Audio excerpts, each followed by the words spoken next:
We got the kingdom of God. And it goes by spiritual laws. We got the kingdom of darkness. It runs through lawlessness and iniquity. And we got the kingdom of this world, which runs by laws and the laws of nature. You know, you got like the law of gravity. If Bob was on the top of the Empire State Building and he didn't know, and he had renewed his mind to the law of gravity, and he was going to jump off, and he said, well, I don't believe I'm going to die if I jump off this building. Just because he don't believe it don't mean that he's not going to die. Well, he hasn't renewed his mind to the law of gravity. So God has spiritual laws that we have to go by still. So in order for God to bless us, these things open up the doors, the windows of God, the floodgates of heaven to come in and bless us. So we want to go by God's spiritual laws so that we can be blessed. If we sow wickedness, we're going to reap wickedness.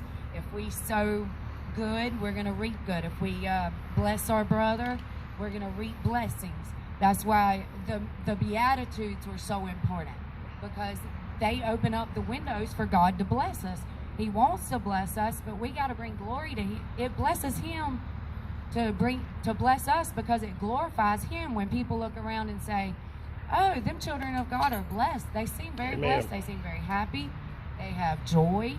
They have peace and all of that. So it blesses God to bless us, and He wants to bless us, but He can't, because if we're going around sowing seeds of unrighteousness or sowing seeds like a telemarketer calls, and we don't share the love of Jesus with that telemarketer. So we just missed our chance to plant a good seed for God to grow it.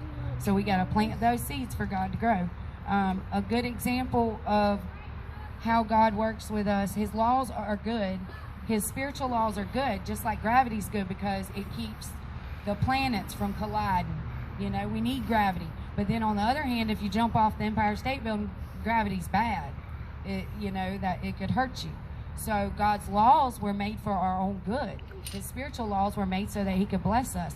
So whenever we tithe, we need to be tithing like we're planting a garden, like on a weekly basis or something like that, into the storehouse. Because if we just scatter the seed, it's not going to grow very well in the garden. You know, you don't want to scatter all your seeds. You want to try to plant seeds. So not even just with money, with our behavior, with edifying each other, building each other up, sowing seeds of